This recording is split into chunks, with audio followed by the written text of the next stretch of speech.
তো এমপ্লয়াবিলিটি স্কিলে future of the work, এটা একটা আমাদের টপিকের নাম, বুঝতে পেরেছো? মানে আমরা যে কাজ শিখছি সেই কাজটা শেখার পর আমাদের ফিউচার কি আছে, থিওরি বুকসে এটা পড়ানো আছে। তো এখানে যেহেতু কোশ্চেন ব্যাংক, তো ওই টপিকের এগেনস্টে আমাকে জানতে হবে যে কোশ্চেনগুলোর অ্যান্সার কিভাবে আমরা দিচ্ছি। ফার্স্ট দেখ, আমাদের 11 number question, is today's time dash skills has become a basic skill requirement in many job. কোন স্কিলটা আমাদের সবচেয়ে বেশি দরকার বর্তমান যে জবকে পেতে, বর্তমান দিনে। এটাই বলছে যে অপশানগুলো দেওয়া আছে, দেখো, অ্যাক্টিং, ডিজিটাল, পেন্টিং, ড্যান্সিং। তো দেখো, এই মুহূর্তে সবচেয়ে বেশি আমাদের কাজকর্ম আমরা কি কোথায় পাই, কোথায় খবর পাচ্ছি না, ডিজিটালাইজেশনের মাধ্যমে। অর্থাৎ মোবাইল ফোনের মাধ্যমে, ল্যাপটপের মাধ্যমে যে কোনো জিনিস অ্যাপ্লাই করতে যাবো, হয়তো ফর্ম ফিল আপ করতে হচ্ছে, যে কোনো জিনিস জানতে পারছি হয়তো অ্যাডের মাধ্যমে। তো আগে যেরকম খবরের কাগজ, নিউজ পেপার ছিল একটা বিশেষ বড় একটা জায়গা, যার মাধ্যমে আমরা জবের রিকোয়ারমেন্টগুলো বুঝতে পারতাম। সেখান থেকে অ্যাপ্লিকেশান ফর্ম ম্যানুয়ালি পূরণ করতে হতো, সেগুলো আবার পোস্ট অফিসে ফেলতে হতো, তার নির্দিষ্ট ঠিকানায় যেত। তো এখন তো আর সেগুলো নেই। তাই কারণে বর্তমান দিনে আমাদের ডিজিটাল এই অংশটাকে আমাদেরকে বুঝতে হবে, এবং এই স্কিলটা প্রায় প্রত্যেকের জানা উচিত। যেমন কি, ধরো একটা নিউজ পেপারে আমি একটা কি পেলাম, রিকোয়ারমেন্টের নিউজ পেলাম, তাহলে সেখান থেকে প্রথমেই একটা form fill up, online form fill up করতে হবে। সেই ফর্ম ফিল আপটা করতে পারছি কি না, মানে সাইবার ক্যাফে যাব সবই ঠিক আছে, বাট আমি মোবাইল ফোন থেকে ওটাকে অপারেট করা জানতে হবে, ওটা ওটা আমাকে শিখতে হবে। ফর্ম ফিল আপ করার সময় কতগুলো ক্রাইটেরিয়া আছে, যেমন আমার পাসপোর্ট সাইজ ইমেজ, আমার ডকুমেন্টসের সব পিডিএফ ফরম্যাট, একদম নির্দিষ্ট কেবি সাইজে, এইগুলো আমি শিখেছি কি না, ফর্ম ফিল আপ করতে জানি কি না, একটা ফর্মের মানে রিকভারি যে সমস্ত ক্রাইটেরিয়া, আমি অ্যাপ্লিকেশন করলাম, তারপরে সেটা হয়তো মেলে আসবে, তো মেলটা খুলতে জানি কি না, মেলে একটা লোককে মেল করতে পারি না, আমি আমার সিভি কারোকে মেল করব, তাহলে সেই মেলটা জানি কি না, মেল করার কৌশলটা শিখতে হবে। তো মদ্দা কথা, আমাকে ডিজিটালাইজেশনে আসতে হবে, ডিজিটাল এনভায়রনমেন্টে ঢুকতে হবে, কারণ মোস্ট প্রবাবিলিটি আজকের ক্ষেত্রে ডিজিটাল অ্যাক্টিভিটি 100% এসে গেছে, প্রত্যেক জিনিসেরই একটা ডিজিটালাইজেশন আছে। তো আমাকে ওই অ্যাক্টিভিটিটা, মোস্ট প্রবাবিলিটি এই স্কিল আমাকে ভালোভাবে রাখতে হবে, কারণ আমি তাহলে যেখানে যখন খুশি, যখন চাই, তখন কিন্তু অ্যাপ্লিকেশন করতে পারবো, আদারওয়াইজ পারবো না। এখানে খালি একটা স্টার দিয়ে আমি আমার বলে রাখি তোমাদের প্রত্যেকে, যারা এই ক্লাসটা এই মুহূর্তে করছো তাদের ক্ষেত্রে বলছি, প্রত্যেক রিকোয়ারমেন্ট ডকুমেন্টস, যেরকম কি মাধ্যমিকের all documents, that is admit card, admit কার্ডের পরে আমরা কি পেয়েছিলাম না মার্কশিট, মার্কশিটের পর আমি কি পেয়েছিলাম না সার্টিফিকেট, এই তিনটে জিনিস। তার সঙ্গে সঙ্গে রেজিস্ট্রেশন তুমি রাখতেই পারো, but admit card, marksheet, certificate. এরপরে যার ধরো এইচএস, তারও দেখবে অ্যাডমিট কার্ড, মার্কশিট, সার্টিফিকেট। এরপরে তোমরা আইটিআই পড়ছো, তাহলে আইটিআইয়ের তুমি পাবে marksheet, consolidated marksheet and certificate. ঠিক আছে, 3 ধরনের জিনিস পাবে। এর সঙ্গে আধার কার্ড, প্যান কার্ড, ব্যাংকের অ্যাকাউন্টস বুক, এছাড়া others necessary documents like that, যেমন রেশন কার্ড, মানে যাবতীয় জিনিস।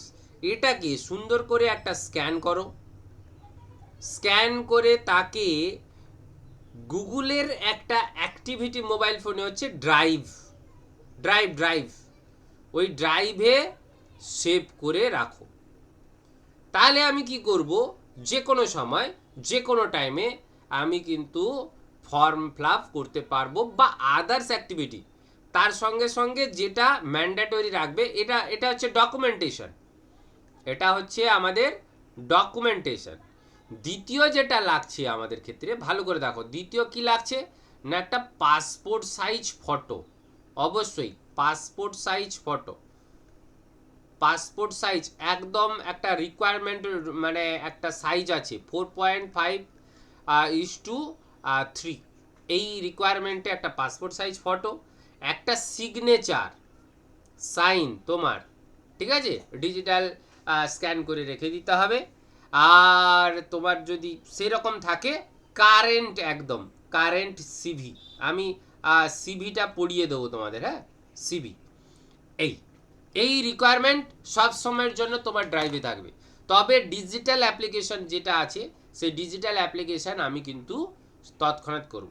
দেখো, আমরা যে কোনো সাইবার ক্যাফে, যে কোনো কম্পিউটার দোকানে করতে পারি, যারও কিছু সাহায্য করতে পারি, বাট বেটার হয় কি আমি যদি শিখে রাখি স্থানে অস্থানে। অর্থাৎ আমি এমন জায়গায় আছি যেখানে কালকে হয়তো বন্ধুর মাধ্যমে খবর পেলাম আজকে লাস্ট ডেট, তো আমি এমন একটা টাইমে পেলাম তখন আমার কাছে কাছাকাছি সাইবার ক্যাফে নেই, কাছাকাছি কারো কাছে আমি যেতে পারছি না, তাহলে আমি যদি অ্যাপ্লিকেশনটা করতে না পারি, ক্ষতিটা আমার আর কারণ না।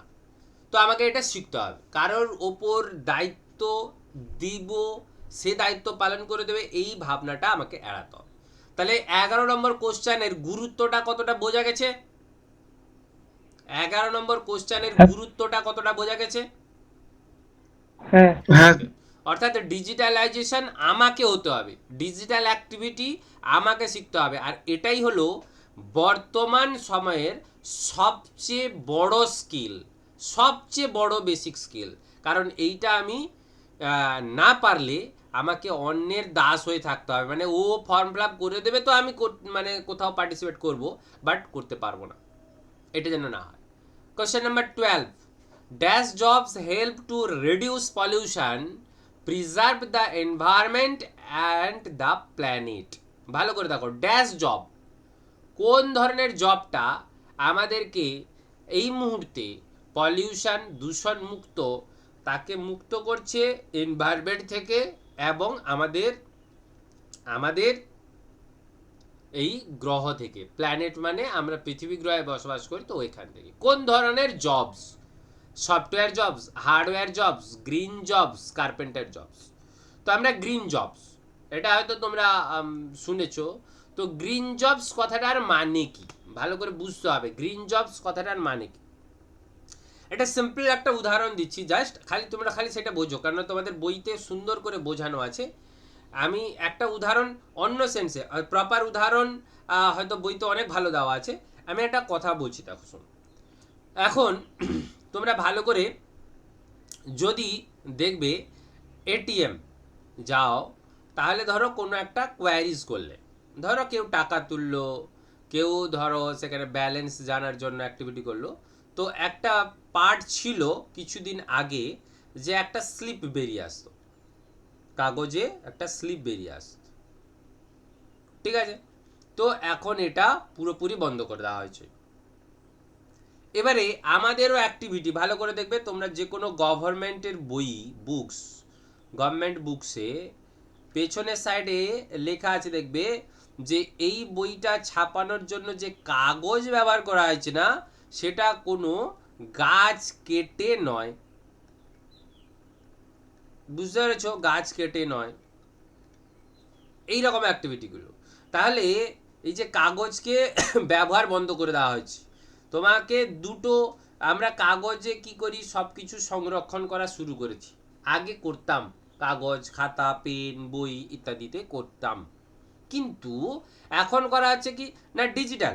ডিজিটাল কি, আমরা সফট কপি হিসাবে মোবাইল কিংবা কম্পিউটারে হার্ড ডিস্কে আমরা ডেটা রেখে দিচ্ছি, হার্ড ডিস্কে কি রাখছি, ডেটা রেখে দিচ্ছি, যাবতীয় কাজের হিসাব আমরা এখানে রেখে দিচ্ছি। তার জন্য আর কাগজে প্রিন্ট করার প্রয়োজন নেই, কাগজে খাতার পর খাতা লেখার দরকার নেই, কারণ কাগজ যদি প্রয়োজন হয় তাহলে কি হবে, আমাকে গাছ কাটতে হবে, কেন গাছ থেকেই আমরা কিন্তু কাগজ তৈরি করি, এটা একটা প্রোডাকশন।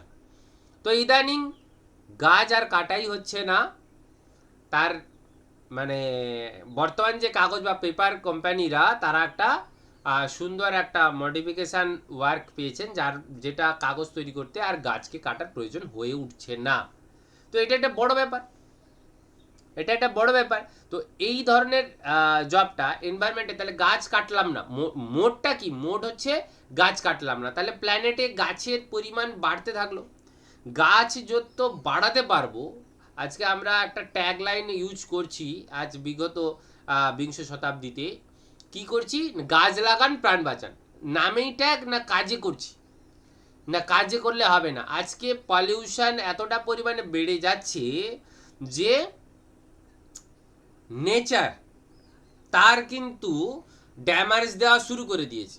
আজকে এত হট হট পরিবেশ, আমরা আজকে বলছি প্রচুর পরিমাণে গরম পড়ছে, আজকে বৃষ্টি টাইমে হচ্ছে না, বৃষ্টিকালে বৃষ্টি নেই, অসময়ে বৃষ্টি হচ্ছে। তো এই যে নেচার ওয়ার্কসটা চেঞ্জ হওয়ার কারণ কিন্তু প্রত্যক্ষ বা পরোক্ষভাবে আমরাই।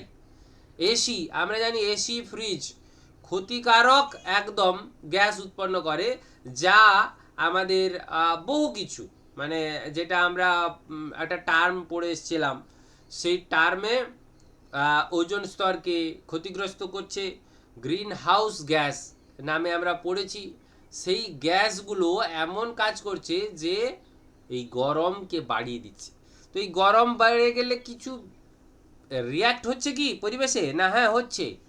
কারণ হচ্ছে ভবিষ্যতে আগামী দিনে যা দেখা যাচ্ছে যে আন্টার্কটিকা এবং আমাদের এখানে গ্রিনল্যান্ড অর্থাৎ উত্তর মেরু এবং দক্ষিণ মেরুর যে বিশাল বরফাঞ্চল ছিল তা গলতে শুরু করেছে। যদি গলতে শুরু করে তাহলে জলস্তর বাড়বে, জলস্তর যদি বাড়ে তাহলে স্থলভাগ কমে যাবে, তাহলে স্থলভাগ যদি কমে যাবে তা আমরা স্থলভাগের পরিমাণ কমে গেলে আমাদের বাসস্থান কমে যাবে। তাহলে একদিকে এত পলিউশন, একদিকে এত পপুলেশন, তো জায়গা কম, তাহলে আগামী দিনে আস্তে আস্তে কেমন ভয়ঙ্কর একটা পরিস্থিতিতে আমরা এসে পৌঁছাচ্ছি। তাই গ্রিন জব করার জন্য এখন নতুন একটা অ্যাক্টিভিটি নেওয়া হচ্ছে, এমন কিছু জবের মাধ্যমে করি যা পলিউশনকে রোধ করতে সাহায্য করবে, এমন কিছু করছি। যেরকম দেখো, আমরা ব্যাটারি চালিত গাড়ি এখন বেশি, ইলেকট্রিক পরিচালিত গাড়ি এখন বেশি মানে অ্যাক্টিভেশন করানো হচ্ছে, ওটাকে ইনোভেশন করানো হচ্ছে আরও ভালো ভালো ভালো, যাতে আমরা পলিউশন, পেট্রোল বা ডিজেল গাড়ি বন্ধ করতে পারি আগামী দিনে। দুটো কারণে, কয়লা, পেট্রোল, ডিজেল আগামী দিনে এগুলো হচ্ছে জীবাশ্ম জ্বালানি, একদিন না একদিন শেষ হবে, আগামী 2050-এর ভিতরে শেষ হয়ে যাওয়ার সম্ভাবনা থাকে। তাহলে তারপরে তো আমাকে যে গতিশীল অবস্থায় এসছি আমরা, তাকে যদি টিকে রাখতে হয় তাহলে ওইটাই করতে হবে। আমরা কারেন্ট পাচ্ছিলাম ওই কয়লা পুড়িয়ে, তাহলে আমাকে এখন সোলারের দিকে ঝুঁকতে হচ্ছে। তোমরা জানলে অবাক হবে, একদিন জাস্ট ওয়ান ডে সোলার থেকে যদি আমরা কারেন্ট কনজিউম করতে পারি, মানে সোলার সিস্টেম থেকে, সূর্য থেকে, ওয়ান ডেতে যে কনজিউমটা করতে পারবো, সারা বছর পৃথিবীতে অল ওয়ার্ল্ডে সারা বছর যা কারেন্টের প্রয়োজন মেকআপ হয়ে যাবে। এটা আশ্চর্য ব্যাপার না? ওয়ার্ল্ডে, টোটাল ওয়ার্ল্ডে, আমার ভারতে বলছি না, টোটাল ওয়ার্ল্ডে যা কারেন্ট কনজিউম হয় গোটা বছরে, তা খালি জাস্ট সূর্য থেকে যদি আমি একদিনে কারেন্টটা ওই কনজিউম করার ক্ষমতা যদি আমাদের থাকতো, তাহলে আমরা মেকআপ করতে পারতাম, কিন্তু ওটাও পারছি না। কি বললাম বুঝতে পেরেছ? গ্রিন ওয়ার্কের একটু ধারণা হলো, গ্রিন ওয়ার্ক কি জিনিস। গ্রিন মানে সবুজ, মানে সবুজকে বাঁচানোর উদ্দেশ্যে যে কাজ, বুঝতে পেরেছি? সবুজ মানে সবুজ সবুজ কাজ না, হলো? বোঝা গেল নাকি না বোঝা যায়নি?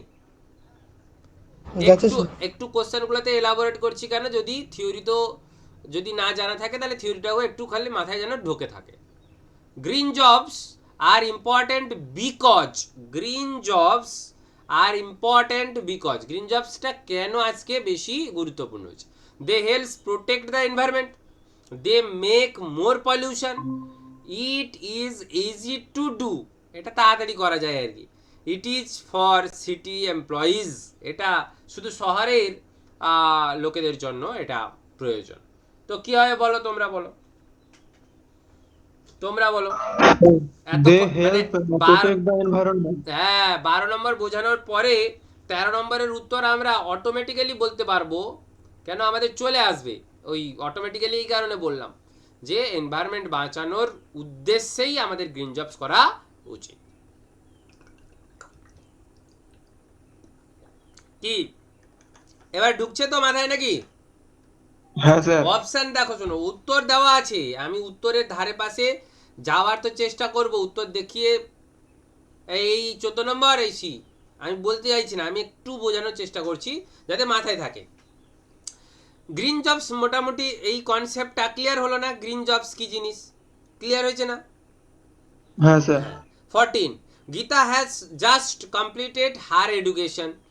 গীতা জাস্ট এডুকেশন মানে তোমরা যেরকম আর একটা বছর পরে পরীক্ষা দিয়ে পরীক্ষায় পাস করে যাবে। She joined a basic English course to improve her dash skill. এবং তুমি কি করলে, একটা ইংরেজি কোর্সে ঢুকে গেলে কোন ধরনের স্কিলটা বাড়ানোর জন্য বলো তো? আমি অপশন দেখতে হবে না, কমিউনিকেশন। হ্যাঁ কমিউনিকেশন। কারণ আমাকে যদি ওয়ার্কের জায়গায় পৌঁছাতে হয়, ওয়ার্ক তো আর একটা পার্টিকুলার প্লেস ওয়াইজ হয়, কি বললাম, পার্টিকুলার একটা প্লেস ওয়াইজ হয়, বাট অল ওভার ওয়ার্ল্ডে যদি আমাকে কাজ করতে হয়, অল ওভার ওয়ার্ল্ড, তাহলে আমরা একটা জিনিস তো করি, international language, that means English. তাহলে একটা তো ভাষা চয়েস করতে হবে, ভাষা যেটার মাধ্যমে আমি জাস্ট আমার অভিব্যক্তি, আমার বক্তব্য, আমার বলা বা কথা বলার যে প্রক্রিয়াটা সেটা আমি করতে পারি, ঠিক আছে? ইংলিশ যেটাকে আমরা বলছি স্পোকেন ইংলিশ, স্পোকেন ইংলিশের একটাই মানে উদ্দেশ্য কথা বলা।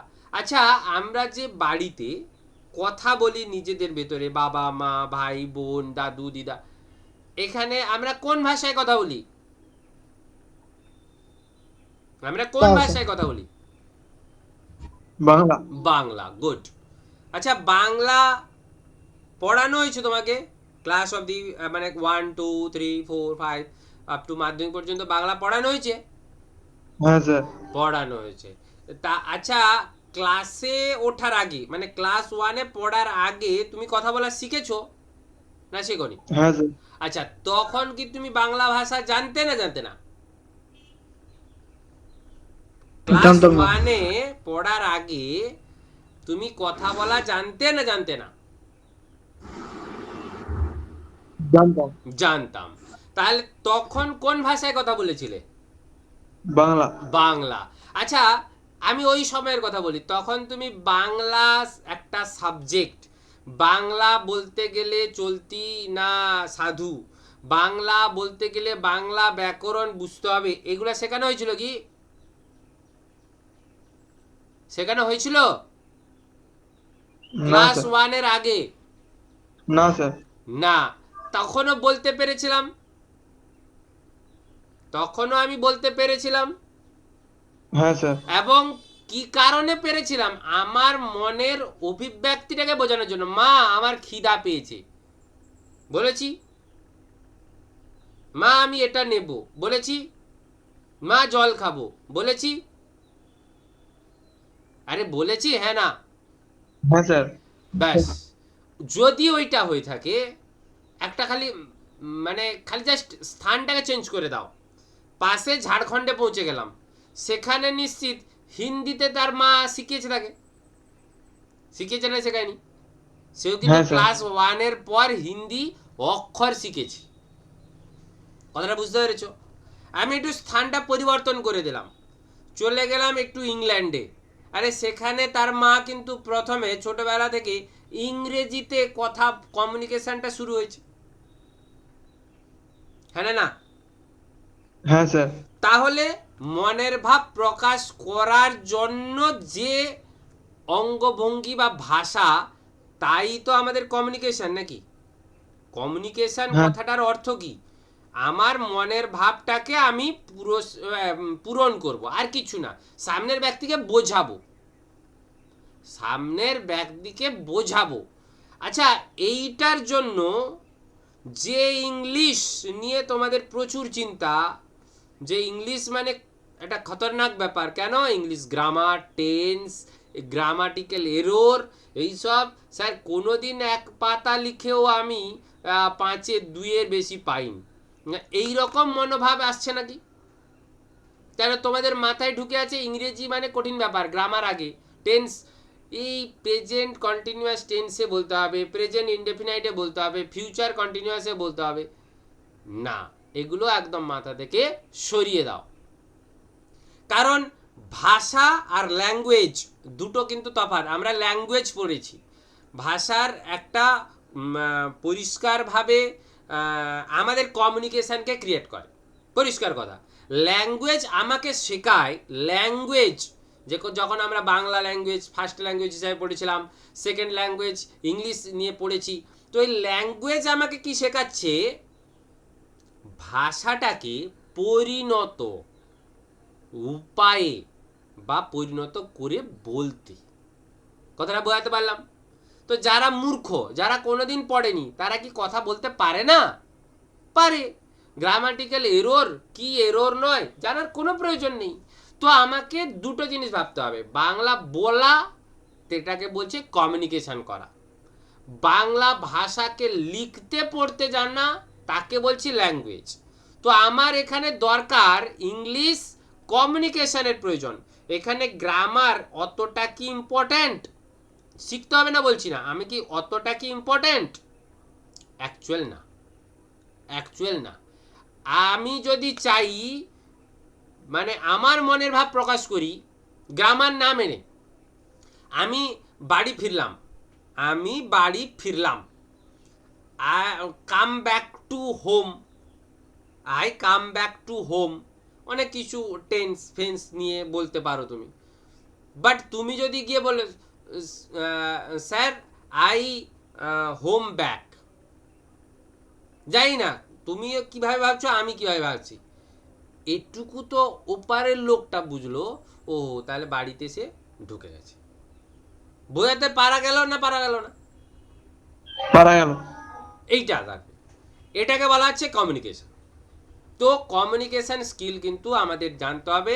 ইন্টারন্যাশনাল কমিউনিকেশন স্কিল বলতে আমাদের ইংলিশ শিখতে হবে, ন্যাশনাল কমিউনিকেশন স্কিল বলতে আমাকে হিন্দি শিখতে হবে, হিন্দি জানতে হবে বা বলতে হবে। লিখতে দরকার নেই, হিন্দি লেখার কোনো প্রয়োজন নাই, কিন্তু বলতে তো হবে।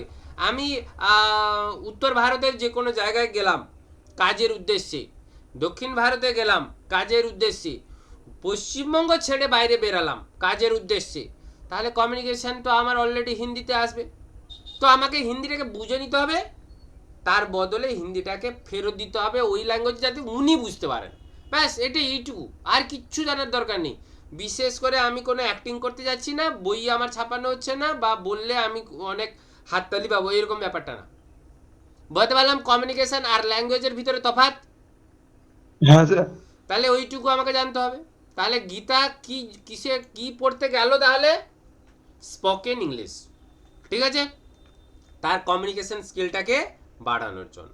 Next 15, Ram is planning to start his own business, which option would you suggest? Which option would you suggest? এখানে online retail, audio cassette shop, film video rental, তারপরে হচ্ছে জেরক্স শপ। এটা একটা ভিভিআই কোশ্চেন, এটা গত 2 বছর ধরেই দিচ্ছে, আমি জানি না কেন দিচ্ছে, তোমরাই বুঝে যাবে। আচ্ছা, একটু একটু করে সময় নিচ্ছি, যে অসুবিধা নেই তো কোশ্চেনগুলোতে? না স্যার। চলো। আচ্ছা, এখানে কজন আছো জানি না, আমি দেখতে পাচ্ছি না। আজকে আমার একটা ইয়ারবাডস কিনতে ইচ্ছা হলো। আচ্ছা, ইয়ারবাডস প্রায় কি কাজে লাগে অবশ্যই তোমরা জানো। ইয়ারবাডস কিনতে ইচ্ছা হলো, ইয়ারবাডস কি কাজে লাগে? গান শোনা। শুনতে। গান শুনতে। আচ্ছা, ভালো কথা।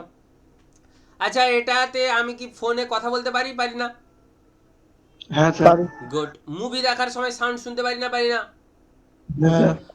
তো মদ্দা ব্যাপার হচ্ছে one type of speaker that heads on কোথায়? ইয়ার, সেই জন্য ইয়ারবাডস। আর এটা কর্ডলেস হতে পারে বা উইথ কর্ডও হতে পারে, হতে পারে না? হতে পারে না? হ্যাঁ স্যার। কিন্তু কেনার যখন আমার ইচ্ছে হলো, প্রথম কাজ আমরা কি করি? প্রথম কাজ আমরা কি করি? গান শুনি, না, কেনার ইচ্ছা তোমার কাছে নেই তো গান শুনবে কি করে? বেছে নিলাম কোনটা নেব, কোনটা ভালো। কি করে বাজবো, কোথায় বাজবো বলো না, তোমাদের অনলাইন, জেনারেশনের উত্তরে বলো না। অনলাইনে। একদম, একটাই শব্দ স্যার, আর কোনো শব্দই নাই। অনলাইনে, অনলাইনে ভালো কথা, অনলাইনে। এখন অনুপম ইয়ারবাডস ফোন এক্সারসাইজের একটা দোকান খুলে বসেছে, দুর্দান্ত সাইজে টাজের, পয়সা আছে, কি করেছে, দোকান খুলে ফেলেছে, বিজনেস করব। আচ্ছা, অনুপমের নিজের বন্ধু সৌগত, সে কিন্তু অনলাইনে খুঁজছে ইয়ারবাডস। তাহলে তাহলে অনুপমের ব্যবসা চলবে না বন্ধ হয়ে যাবে? বন্ধ হয়ে যাবে। সিম্পল ব্যাপার না? হ্যাঁ ব্যাপারটা স্যার। সিম্পল না সিম্পল নয়? কারণ সিম্পল স্যার। পরিস্থিতি অনুযায়ী, বর্তমান সিচুয়েশন অনুযায়ী মানুষের ভেতরে বিভক্ত হয়ে যাওয়া, মানে এই যে জিনিসপত্র কেনার, দেখা যাচ্ছে 60 to 70% লোক অনলাইনকে প্রেফার করছে। আজকে আমরা কোনো কিছু কিনতে গেলে অ্যামাজন, ফ্লিপকার্ট, মেশো ইত্যাদি ইত্যাদি অনলাইন প্ল্যাটফর্মকে আমরা বেছে নিচ্ছি, আর সুন্দর করে ডেলিভারি সিস্টেমে যা আছে বাড়িতে বসে সুন্দর করে নিয়ে নিচ্ছে। তাহলে আমি যদি আজকের সিচুয়েশনে বসে একটা নতুন বিজনেস খোলার চেষ্টা করি বা ভাবি, তাহলে আমাকে কোন দিকে ঝোঁকা উচিত? দেখো, আমার অফলাইন বিজনেসের থেকে অনলাইন বিজনেস বেশি, 70% লোক ওদিকে আছে, 30 থেকে 40% লোক এদিকে আছে। তাহলে আমি 30 থেকে 40% লোককে মোটিভেট করিয়ে আনা, আর 70 থেকে 60, মানে 60-70% লোক অটোমেটিক চলে আসা, দুটোর মধ্যে বিজনেস গ্রোথ কোথায় হতে পারে? অনলাইনে। একদম সিম্পল। তাহলে নতুন যদি আমি প্ল্যানিং করি বিজনেস, তাহলে অনলাইন রিটেলে চলে যাবো, অ্যাডভাইসও করবো যে ভাই তুই এমন একটা বিজনেস কর, একটা মুদি দোকান খুলেছি আমি, ভালো করে বুঝবে, আমার পাড়ায় আমি একটা মুদি দোকান খুলেছি, দিয়ে এখন একটা ব্যবসা চলছে, এখন আমার গ্রামেও আরম্ভ হয়েছে। একদম আমি তোমাকে আমার প্র্যাকটিক্যাল অভিজ্ঞতা বলছি। একটা ছেলে কলকাতায় ছিল, সে হঠাৎ এসে একটা মানে সবজি, তারপরে তোমার ওই সামান্য ভুসিমাল টুসিমাল ইত্যাদি, এগুলো যেগুলো আমাদের দোকান বলে, আমাদের তো ভুসিমাল দোকান আলাদা, সবজি দোকান আলাদা, তাই না?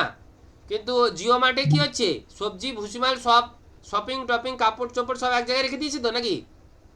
তাহলে মানুষ তো আর বেরোতে পারছে না, যে ডাল কিনতে গেছে সেও পাচ্ছে, আর ডাল কিনতে কিনতে হঠাৎ তার মনে হলো আচ্ছা আচ্ছা এখানে তো বেগুনও পাওয়া যাচ্ছে, তাহলে নিয়ে নিলাম। কি ঠিক না? বুঝতে পেরেছ? তো হ্যাঁ স্যার। ওই ছেলেটা এসে আজকে প্রায় 2 বছর ধরে বিজনেসটা করেছে এবং দুর্দান্ত রেসপন্স। কি করলো, নিজে একটা অ্যাপস করে ফেলেছে, নিজে পয়সা লাগিয়ে একটা অ্যাপস করেছে। সে অ্যাপসটা কি করেছে, আমাদের গ্রামে 2-3টে গ্রামে কি করেছে, তার পরিচিত বন্ধুদের দিয়ে দিয়েছে যে তোরা এটা ইনস্টল কর, যা লাগবে বলবি আমি বাড়ি পৌঁছে দেবো। এখন যদি ডিম দুটো মেরে দিল, সঙ্গে সঙ্গে ডিম তার ঘরে এসে পৌঁছে যাচ্ছে। বিজনেসটা লক্ষ্য কর, সে যদি এসে দোকান খুলতো, তাহলে তার সামনে 5টা দোকান অলরেডি গাড়া আছে ভুসিমালের, বাজারে প্রায় 10টা দোকান মানে সবজি নিয়ে বসে আছে। কিন্তু সে একটু আলাদাভাবে ভেবেছে যে না, আমিও দোকান করব, কিন্তু আমি ঘরে পৌঁছে দেবো। তুই বা এত গরমে তোর এখন ইচ্ছা হচ্ছে, বা মা বললেন যে বাবু চলে এত 4টে ডিম একটু নিয়ে আয়। এখন তুই যদি ভাবিস যে এই গরমে 4টে ডিমের জন্য আবার এতটা যাব, আচ্ছা আমার বন্ধু তো ডিমের ব্যবসা করেছে, অনলাইনে দিয়ে দেয়, টুকরে 4টা ডিম দিয়ে যা, সে এসে তোকে দিয়ে দিল। কোনটা তোর কাছে ইম্পর্টেন্ট বেশি মনে হলো, সুবিধাও মনে হলো? যেটা ঘরে দিয়ে গেল হ্যাঁ, সেইটা।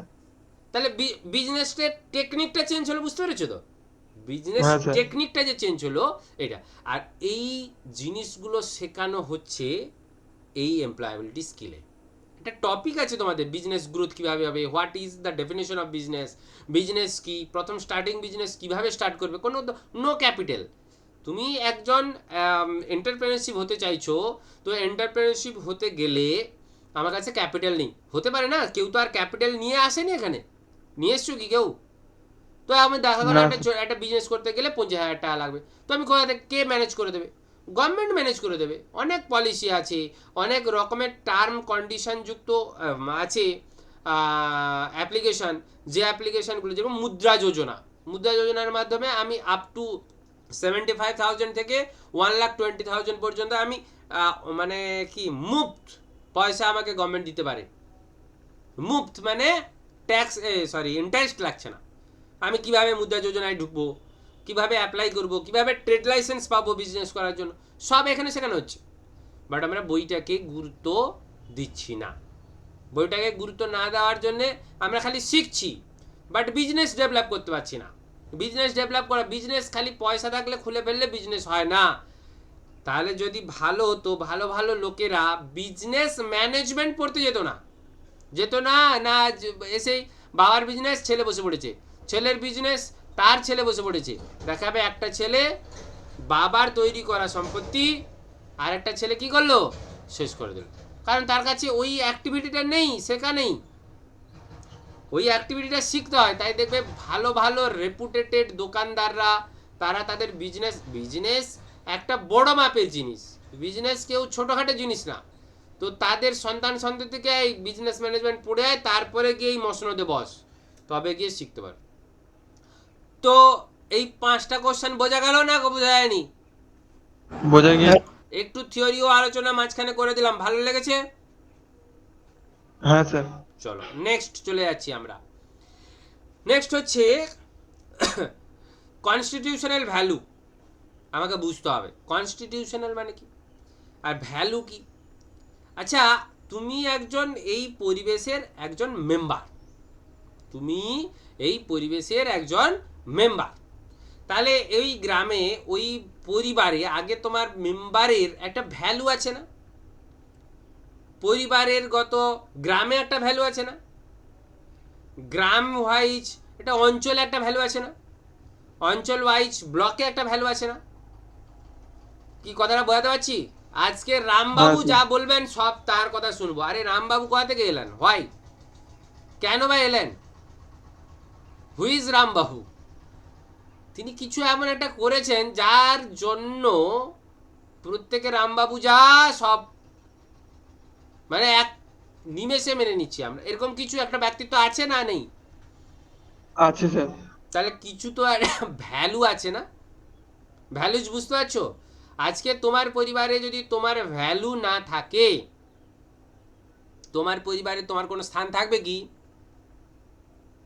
না স্যার। থাকবে না। তাহলে ভ্যালু বুঝতে হবে আমাকে, এবং সেই সঙ্গে সঙ্গে এথিক্স বুঝতে হবে। এথিক্স। আচ্ছা, আমি তোমাদেরকে বললাম এই তোমরা কেউ নেশা ভাঙ করবে না, আমি বললাম তোমাদের। এখন তোমাদের ভেতরে কিছুজন স্যারকে হয়তো ভালোবাসো, হ্যাঁ স্যার যা বলেন স্যারের মতন আমরা হব, স্যারের মতন, স্যারকে আদর্শ মানছো। আমার প্রত্যেকটা কথা তোমাদের মতন, তোমাদের কাছে হয়তো ভালো লাগছে, এরকম হয় না? আদর্শ শিক্ষক হয়তো উনাকে ফলো করে করে যাচ্ছি, উনি যে বললেন যে নেশা করো না, কিছু করো না, বাট দেখা গেল একটা সময় নেশা করো না কথাটা বলার পরে তিনি নিজে নেশা করছেন। বলো তোমার আদর্শের কিছুটা ভঙ্গুর হবে অবস্থার? হ্যাঁ স্যার। এটাই। তাহলে এথিক্স হচ্ছে ওইটা, আমি যা শেখাবো আমিও তা মানব। কথাটা কি বললাম বুঝতে পেরেছো? আমি তখনই শেখাবো যদি আমি ওই লাইনে থাকি, আমি ওই লাইনে থাকতে হবে। তাই পরিবারে বড়দের সব সময়ের জন্য সতর্ক হওয়া উচিত। আমি যদি ছোটকে শাসন করি এই তুই এটা করবি না, আমি অ্যাজ এ বাবা হিসাবে ছেলেকে বলছি এই মোবাইল দেখবি না।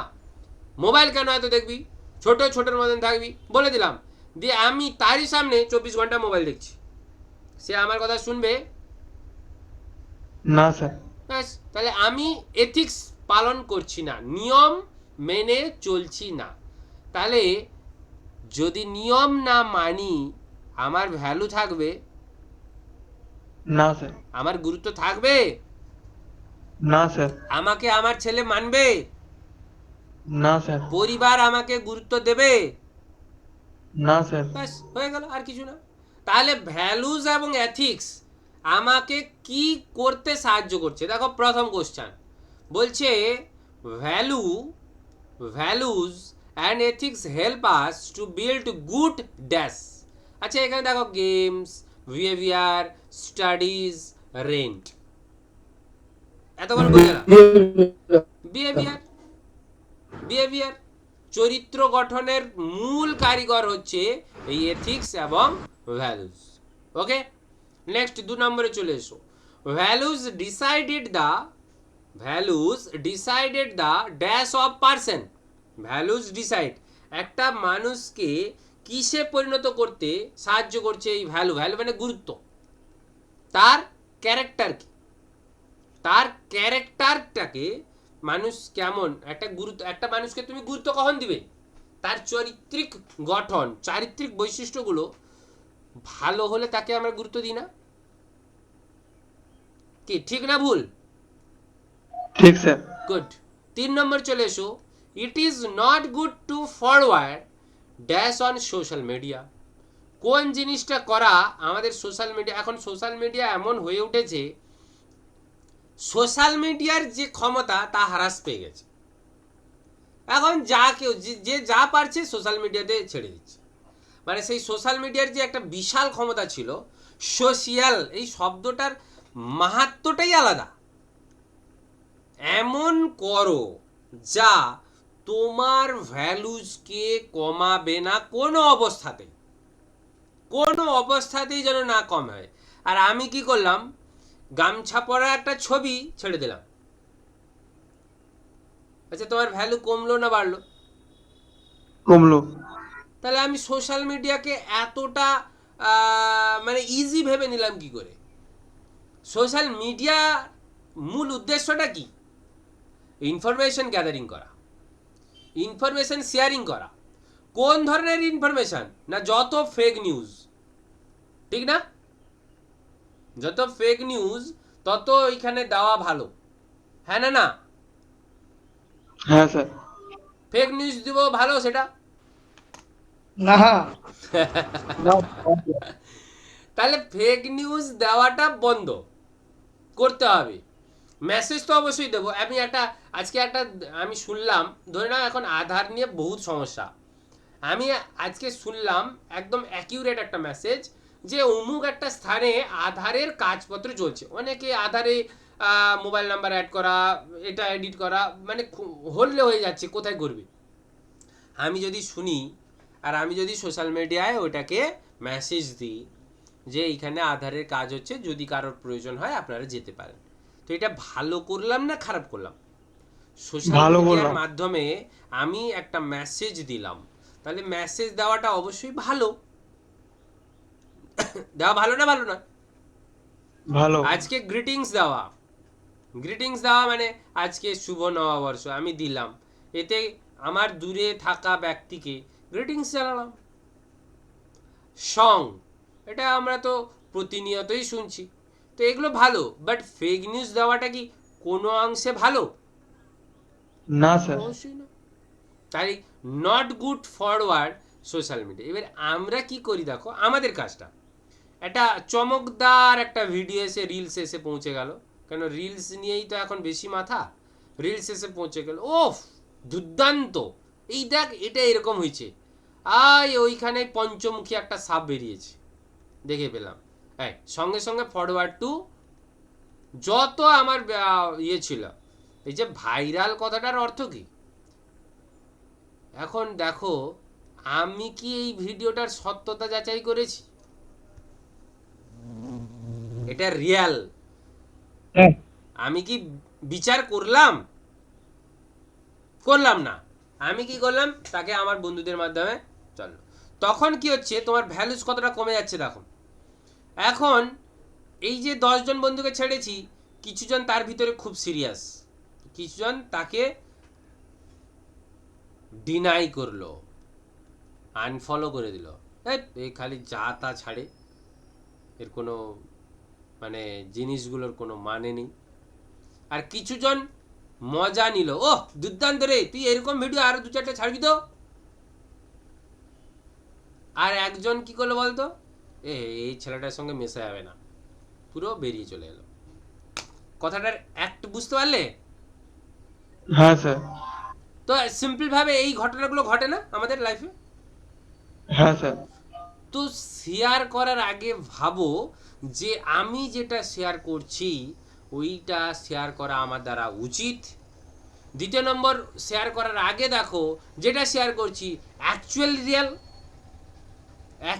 রিয়েল ওই ঘটনাটা, ওই মেসেজটা, ওই পার্টটা, তাহলে তুমি শেয়ার করো। তাতে তোমার কাছে জেনুইন তোমার যে এথিক্স সেটা অবশ্যই থাকবে। কি বললাম বুঝতে পেরেছো?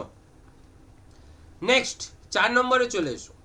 বলছে a person who respect and follow the law of a country is a dash.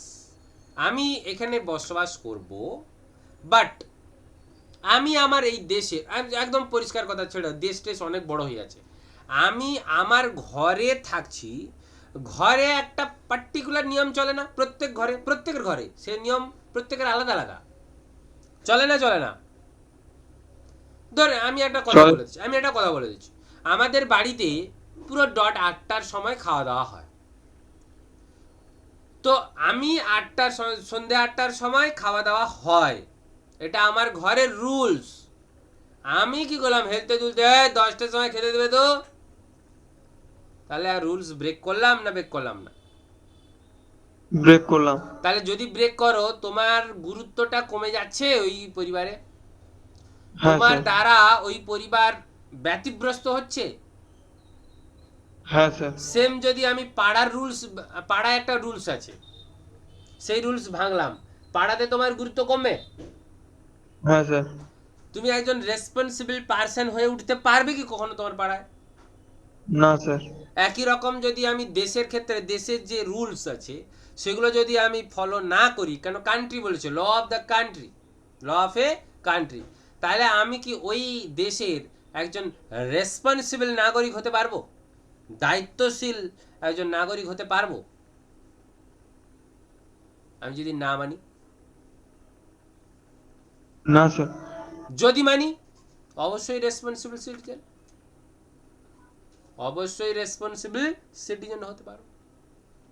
5 number, Rita found someone purse in the office, she gives it to the office manager, this shows that she has dash.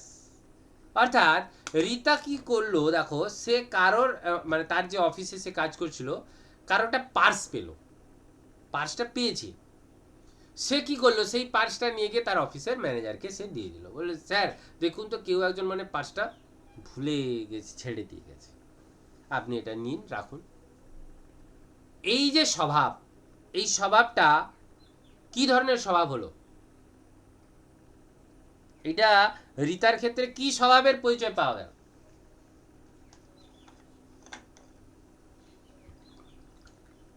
Honesty. হুম, সততা। এখন আমরা জানি না আমরা এখানে কজন এই কথাটা বলতে পারবো। আমরা অনেক নিউজ দেখি, হঠাৎ করে নিউজ আসে এরকম, এই একজন অটোওয়ালা, তিনি পেছনে তার সিটে পড়ে রাখা 1 লাখ টাকা পেয়েছিলেন, তিনি গিয়ে থানায় জমা করলেন, এরকম নিউজ পাই না আমরা? হ্যাঁ স্যার। তো উনি 1 লাখ টাকা তো নিয়ে পালিয়ে যেতে পারতেন।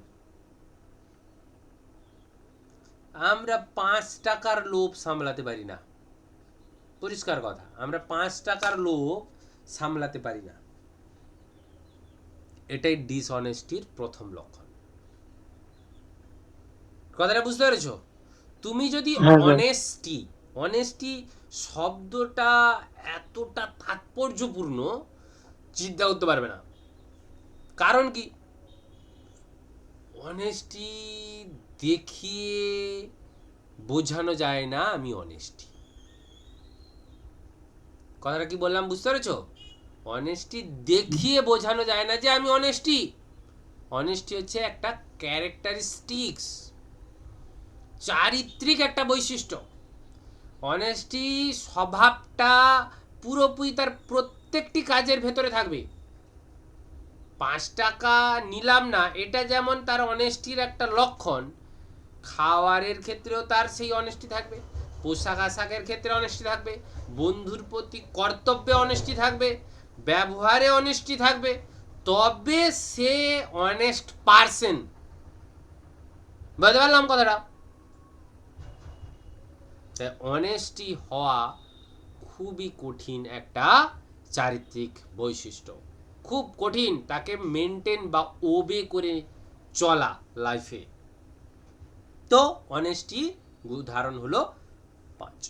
তো ভ্যালুজ এবং এথিক্স, অ্যাকচুয়ালি একটু থিওরি বলে দিলাম। ভ্যালু এথিক্স থেকে প্রশ্ন অবশ্যই থাকবে তোমাদের, ভ্যালু এথিক্স থেকে কোশ্চেন থাকবে, মোটামুটি একটু গেস পাওয়া যাবে তো ভ্যালু এথিক্স কি পাওয়া হ্যাঁ যাচ্ছে? স্যার। আচ্ছা, ওভারঅল বলো এই জিনিসটা জানার পর কেমন লাগছে? জানার ভালো পরে লাগছে। কেমন লাগছে? ভালো। এগুলো জানা উচিত না উচিত নয়? উচিত স্যার। হ্যাঁ, গুড। এইগুলো সত্যিকারের শেখার জিনিস আছে। শুধু ওই যে বললাম আমরা মানে একটু রোবোটিক টাইপ হয়ে গেছি, টেট থিওরি পড়বো, টেট প্র্যাকটিক্যাল শিখে নেবো, আর স্যার একটু জানার জন্য ওয়ার্কশপ ক্যালকুলেশন আর ড্রয়িং ট্রয়িং একটু জেনে নেবো। ড্রয়িংয়ের গুরুত্ব তো এখন প্রায় ইদানিং উঠেই গেল প্রায়, আমার মনে হয়। তো এতে হবে না, এতে অ্যাকচুয়াল যে স্কিল বা আসা উচিত সেই স্কিল আসে না। আর রোবোটিক হয়ে যায় বলে আমরা এই স্কিলটাকে নিয়ে বাইরে পাস আউটের পরে কাজে লাগাতে পারি না। কাজে স্যার লাগাতে গেলে আমাকে এটা শিখতেই হবে। হ্যাঁ বলো। বলছি পরীক্ষাতে প্রশ্ন বাংলা ইংরেজিতে থাকবে না বা ইংরেজি হিন্দিতে বাংলা থাকবে? ইংরেজি থাকবে, আচ্ছা অসুবিধা নেই, অসুবিধা নেই, কোনো অসুবিধা নেই। থিওরি আলাদা, ইমপ্লিমেন্ট স্কিল আলাদা থাকবে না, সঙ্গে মেশামেশি থাকবে? যেটুকু হয়ে এসছে এখনো পর্যন্ত, ধরো 38 প্রশ্ন, 38 টেট থিওরি থাকবে, ঠিক আছে? 6টা ডব্লিউ ক্যাল মানে ওয়ার্কশপ ক্যালকুলেশন অ্যান্ড সায়েন্স, আর 6টা তোমার থাকছে ড্রয়িং, ওকে? আর 25খানা তোমার থাকছে ইএস, 25খানা থাকছে ইএস, ওকে? Implement skill. হ্যাঁ স্যার। হ্যাঁ, এই যে 75টা কোশ্চেন, দেখো একটাই কোশ্চেন মানছে, ওটাতে আবার কি পরপর টেট থিওরি, পরপর ক্যালকুলেশন, পরপর ড্রয়িং, পরপর ইয়েস, এরকম থাকতে পারে, নাও থাকতে পারে, থাকতেও আচ্ছা। পারে নাও থাকতে পারে, বাট 75 কোশ্চেন এইগুলোর ভেতরে সেট হবে ইন্টু 2, তাহলে প্রত্যেকটা কোশ্চেনের মান 2, তো আমরা 150 মার্কের উত্তর দেব অনলি সিলেক্ট করে। সিলেক্ট অনলাইন এক্সাম হবে, সিবিটি এক্সাম, তো সিবিটি এক্সামে আমরা এইটাই করব। স্যার পরীক্ষাটা বলছি কোথায় পড়ে? অপশন একবার সিলেক্ট হ্যাঁ করতেই পারবো তো? হ্যাঁ বলো। বলছি অপশন একবারই সিলেক্ট করতে পারবো তো, পরে কোনো চেঞ্জ করার সুযোগ নেই তো? অবশ্যই আছে, যতক্ষণ না সাবমিট করছো ততক্ষণ অবধি আছে। আহ, স্যার, পরীক্ষা কোথায় পড়ে? সেটা পরে আলোচনা করছি, সেটা আচ্ছা। পরীক্ষার ব্যাপার, আমরা পরে আলোচনা, এখন পড়ে নি, ঠিক আছে? আর আমি 5টা হ্যাঁ। কোশ্চেন করে দিই, তারপরে একটু ব্রেক নেব। তো কনস্টিটিউশন গাইডিং প্রিন্সিপাল কনস্টিটিউশন সম্পর্কে অতি অবশ্যই আমাদেরকে জানতে হবে কিন্তু, হ্যাঁ বুঝতে পেরেছো? কনস্টিটিউশন না বুঝলে, মানে সংবিধান নাম শুনেছো না শুনোনি?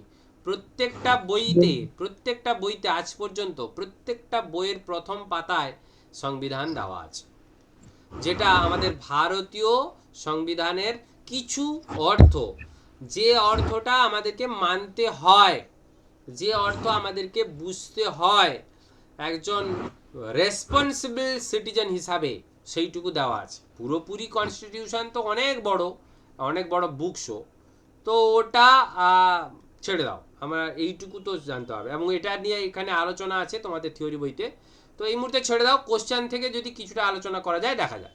6 number question, the constitution of India, ভারতীয় সংবিধান ইজ অলসো কল্ড আহা এই আমি তো বলেই দিলাম ভারতীয় সংবিধান। ওকে নাকি? এটা তো জানতে না? জানতাম sir. Good.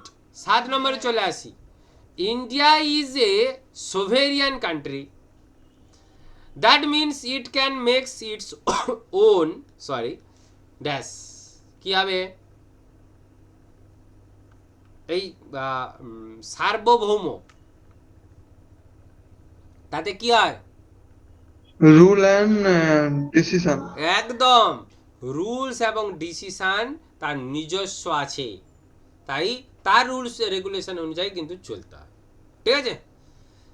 8, Indian constitution is a set of dash of our country. এই যে কনস্টিটিউশনে কি বলা আছে না, সব নিয়ম কানুন বলা আছে, ল এবং রুলস। ল হচ্ছে রং ল এবং রুলস সম্পর্কে বলা আছে। মানে এই যে এটা করণীয় নয়, এইটা করলে অপরাধ। এই যে অপরাধ মানে অপরাধ কথাটা কোথা থেকে এলো? এই রুলসের বিরুদ্ধে চলে যাওয়াটাকে অপরাধ বলছে। Okay. 9 number, mister Johnson wants to employ an 8 years old girl. 8 years old girl, ভালো করে দেখো, 8 year old জনসন তিনি চাইলেন 8 বছরের একজন বালিকাকে তিনি কাজে নিতে, ফর হাউস হোল্ড ওয়ার্ক, গৃহের কাজ করার জন্য। ঠিক আছে না, মানে ঘরের চাকরানি ঝি। In India we prohibit that because it is dash. এটা কি? ইন্ডিয়াতে কিন্তু ওইটা চলবে না। কেন? কেন রাইট। না, রাইট টাইট সেটা তো তুমি বলে দিচ্ছ। আরে বাবা, এখানে তুমি বলো শিশু শ্রমিকে পড়ে যাচ্ছে। শিশু শ্রমিক আমাদের কনস্টিটিউশন অনুযায়ী এটা আইনত দণ্ডনীয় অপরাধ। ঠিক আছে? 18 বছরের নিচে আমরা কারোকে কাজে যুক্ত করতে পারি না। তার নিজস্ব একটা ব্যক্তিগত অধিকার আছে এখানে। এই ব্যক্তিগত অধিকারটাও কনস্টিটিউশনে বলা আছে কি, তোমাকে ন্যূনতম শিক্ষা নিতে হবে, ন্যূনতম খাওয়া দাওয়ার পড়ার ইত্যাদি সব পেতে পারবে। এটা হচ্ছে ন্যূনতম এথিক্স আমাদের কনস্টিটিউশনে। এইখানে তোমাকে বলছি, তাহলে 8 বছরের ছেলের বা মেয়ের তার তো পড়ার কথা, তাহলে তাকে দিয়ে আমি কাজ করাতে পারি না। তাই শিশু শ্রমিক, চাইল্ড ওয়ার্ক, এইটা অ্যাক্টিভিটিটা কিন্তু একটা কি হচ্ছে? অপরাধমূলক কাজ। তাই রাইট এগেনস্ট এক্সপ্লয়টেশন, এইটা হলো আমাদের ক্ষেত্রে ইন্ডিয়াতে পড়ছে, বাইরের দেশে নাও থাকতে পারে। যে যার দেশে যে যার কনস্টিটিউশন, কি ঠিক না? বুঝতে পেরেছো? এবারে চলে এসো 10 number. We have freedom to go to temple, church or mosque for prayer. This pillar of character is called dash. এটা তো দুর্দান্ত জিনিস। আমরা যে কেউ, এমন কিন্তু নয়, ভালো করে বুঝবে, এমন কিন্তু নয় যে হিন্দুরা মসজিদে যেতে পারবে না, চার্চে যেতে পারবে না। এমন নয় যারা খ্রিস্টানরা তারা মন্দিরে যেতে পারবে না, মসজিদে যেতে পারবে না। এমন নয় যারা মসজিদে যান তারা মন্দিরে যেতে পারবেন না কিংবা চার্চে যেতে পারবেন না, এমন নয়। এই ভারতীয় কনস্টিটিউশন বা সংবিধানে এরকম বলা নেই। ঠিক আছে? তাহলে আমরা সবাই সবার আমাদের প্রার্থনার যে জায়গা, আমরা হিন্দুরা মন্দিরে গিয়ে প্রার্থনা দিচ্ছে, মুসলিমরা মসজিদে গিয়ে প্রার্থনা করছেন, খ্রিস্টানরা চার্চে গিয়ে প্রার্থনা করছেন, সবাই আমরা ফ্রিডম দেওয়া আছে, সবাই সব জায়গায় যেতে পারে। তাহলে এটা কি প্রত্যেকের ওপরে প্রত্যেকের একটা রেসপেক্ট হলো না? প্রত্যেকের ওপর একটা রেসপেক্ট হলো তো নাকি?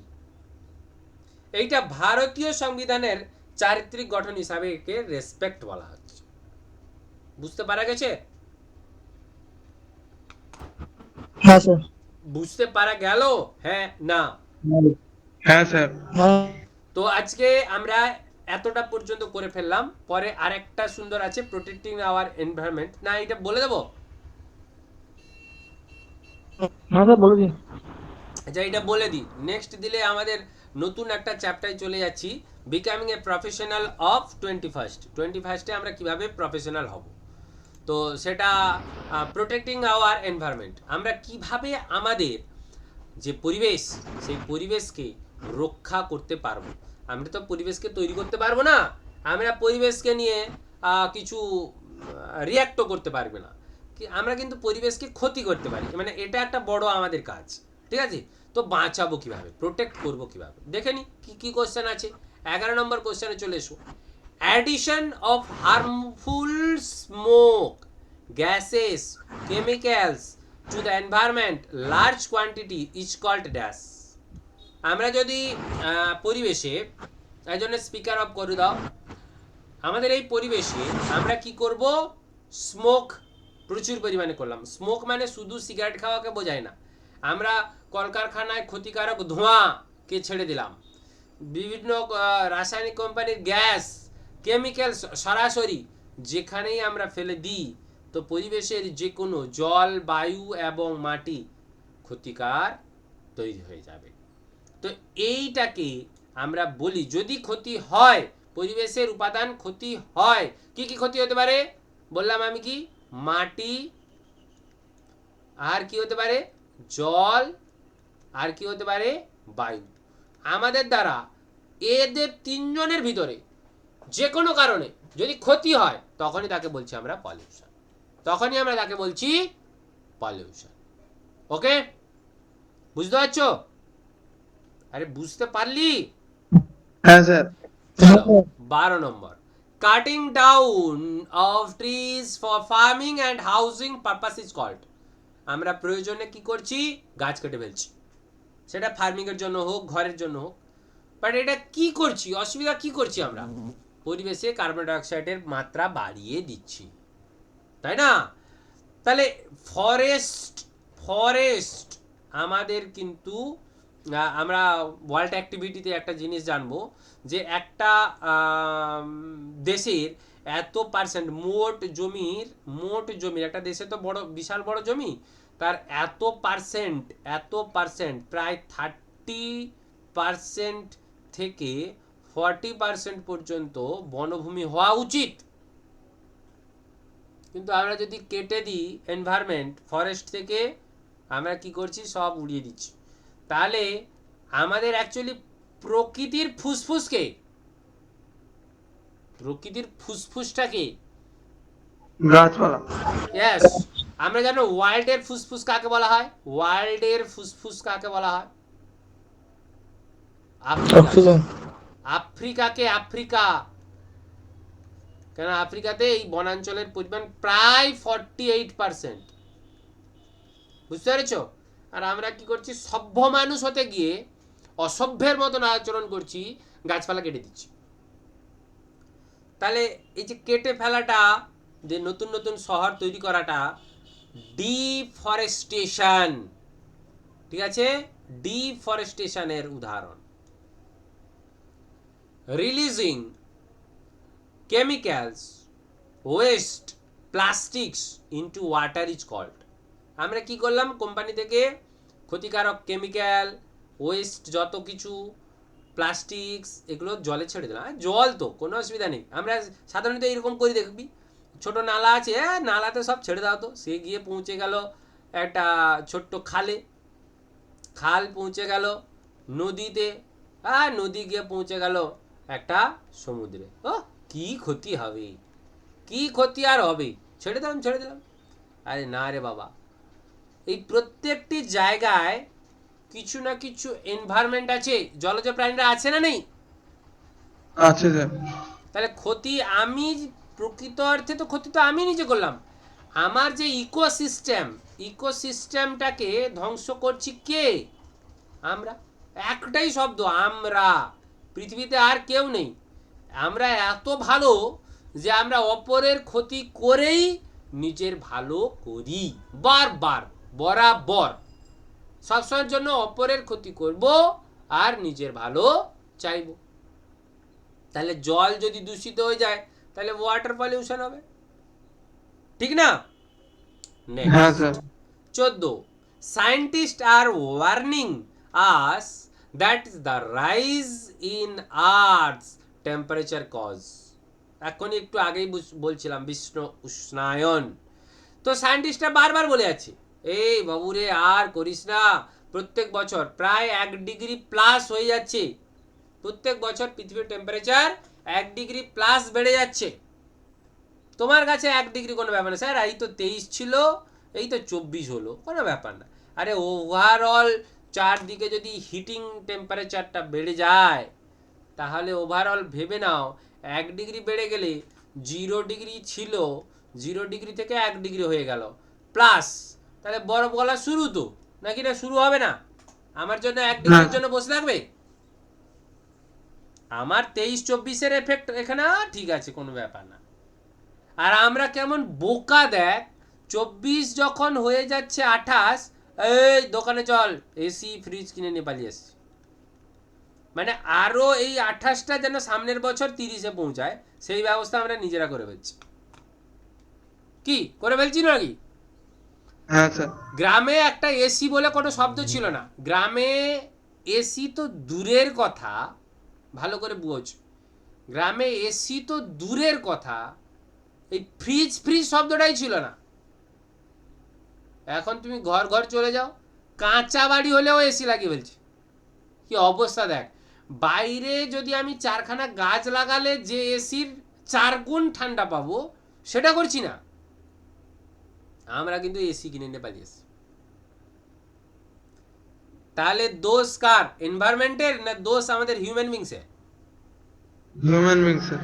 এই এবারে খারাপ ক্ষতি কারণ তো বলা যাবে না, বর্তমান পরিস্থিতিতে এমন আমরা জায়গায় পৌঁছে গেছি, রেসপেক্ট করা তো ভুলে গেছি, আবার ভালো মন্দ কিছু শেখাতে গেলে তো বড় সমস্যা, সে তো উল্টে কথা শুনিয়ে দেবে আমাদের। তাহলে 14 নম্বরের উত্তর কি? গ্লোবাল ওয়ার্মিং হবে, বিশ্ব উষ্ণায়ন হবে। হ্যাঁ স্যার। গুড। 15 নম্বরে চলে এসো। CM avoids the use of plastic and chemicals fertilisers, he is following.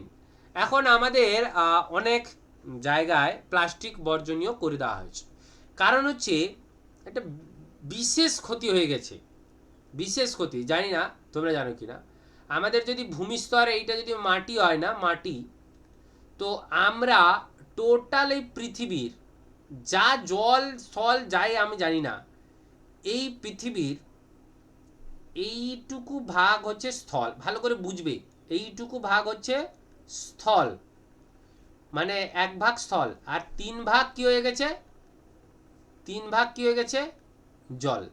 তাহলে জলের পরিমাণ বেশি না স্থলের পরিমাণ বেশি হলো? গুড। কিন্তু মজার ব্যাপার, এই জল কোনো কাজের নয়, এই জল কোনো কাজের নয়, একে আমরা কিছুই করতে পারি না, কিছুই করতে পারি না। আচ্ছা তোমরা সমুদ্রের জল খেতে পারো, জীবন ধারণের জন্য সমুদ্রের জল খেতে পারো, হ্যাঁ না? না, তাহলে খেতে তো পারি না, তাহলে এটা কি কাজের হলো? কাজ কখন বলবো জলকে? যদি সে জীবনকে সহায়তা করে বাঁচার জন্য, উদ্ভিদে দিতে পারবো আমরা বাঁচার জন্য। হ্যাঁ স্যার আমরা খালাম না, হ্যাঁ গাছ লাগিয়ে দিয়ে সেই করে দিলাম, হবে? হ্যাঁ স্যার। আরে হবে, গাছ বাঁচবে? হ্যাঁ স্যার বললে হবে কি করে? না তাহলে ওটা তো বেকারি জল হলো না। স্যার ও বাঁচবে না। কি করে বাঁচবে? নোনার পরিমাণ বেশি আছে তো, বাঁচবে কি করে? তাহলে কি হচ্ছে, আমরা কি করছি, এই টোটাল যদি আমাদের জলের উৎস দেখা যায় তাহলে সমুদ্র আছে, ভালো করে বুঝো, সমুদ্র আছে, আর আছে কি মেঘ, অর্থাৎ মেঘ থেকে তৈরি হচ্ছে নদী নালা, আছে না? আর একটা আছে ভূ নিম্নস্থ, আছে না নাই? মাটির নিচে। তাহলে যেটা বড় অংশ সেটা আমাদের কাছে বাদ হয়ে গেল, মানে এটা বাদ রইল নালা নদী মিষ্টি জলের উৎস, আর ভূনিম্নস্থ যে জল সেটা। তো এখন ভূনিম্নস্থ জলটা কোথা থেকে আসবে? মাটির ভিতরে কেউ কি ইনজেকশন দিয়ে জল রাখছে সেখানে? রাখছে তো না।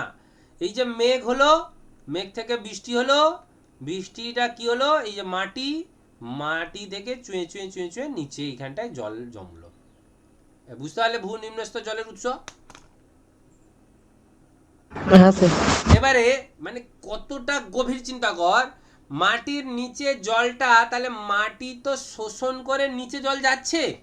এই যে আমরা কল বসাচ্ছি 30 ফুট নিচে, 50 ফুট নিচে, 120 ফুট নিচে, 200 ফুট নিচে, 300 ফুট নিচে জল পাচ্ছি বলে তো কল, ট্যাপ ইত্যাদি বসানো হচ্ছে। এখন সুন্দর করে ভাব, যদি এই মানে জল যে নিচে যাওয়ার রাস্তা যদি আমি প্লাস্টিক দিয়ে ঢেকে দিই, তাহলে কিরকম হবে? প্লাস্টিক দিয়ে যদি ঢেকে দিই তাহলে কেমন হবে? জল যাবে না। তো আমাদের হয়ে গেছে অলরেডি। বাজার থেকে একটা পলিথিনে সবজি নিয়ে এলাম, খাবার জিনিস পিৎজা নিয়ে এলাম, প্লাস্টিকটা হাত দিয়ে এই জানলা দিয়ে ছেড়ে দিলাম, সে প্লাস্টিকের উপরে মাটি জমে জমে জমে জমে মাটির নিচে সুন্দর প্লাস্টিকের স্তর করে ফেলেছি আমরা। প্রায় 4-5 ইঞ্চি জুড়ে আমাদের ভূনিম্নস্থ জায়গায়, এমন কোন একটা জায়গায় তুমি মাটি কাটো, প্লাস্টিক বেরাবে না এরকম হবে না। ক্ষতি কে করলো? আমরা। আজকে আমরা একটা সুন্দর কথা শিখেছি, এই 30 ফুটে আর জল পাওয়া যায় না রে, এ 50-60 ফুট করতে হবে। তোমাদের ঘরে কল বসাবে, ও বাবা 100 ফুট মিনিমাম সেখানে গর্ত করতে হবে। কি, যেখানে 30 ফুটে পেতাম আজকে 100 ফুট কেন চলে গেল? তার দায়ভার কিন্তু এই প্রকৃতির, সে তার জল রাখছে না। কিন্তু কর্মকাণ্ডে যে আমরাই কিছু ঘটিয়েছি সেটা কিন্তু বুঝছে না কেউ। বুঝতে পেরেছি? হ্যাঁ স্যার। তাহলে আমি যদি প্লাস্টিকটা বন্ধ করি, আর আমি যদি কেমিক্যাল ফার্টিলাইজেশন, যেটা সার ঔষধ যদি বন্ধ করি, তবে এটা একটা কি ধরনের লাইফস্টাইল হলো? Green green lifestyle. লাইফ। আমি পরিবেশকে বাঁচানো আমার দ্বারা হলো, তাহলে তাকে বলবো গ্রিন লাইফস্টাইল। তো আফটার অল মোটামুটি যতটুকু আলোচনা করলাম আজকে, কেমন লাগলো আজকে? ভালো। কিছু ভালোর থেকে মানে কিছু জিনিস জানা হলো না হলো না? জানা হলো স্যার। তাহলে এই সাবজেক্টটার গুরুত্ব আছে না নেই? আছে স্যার। তাহলে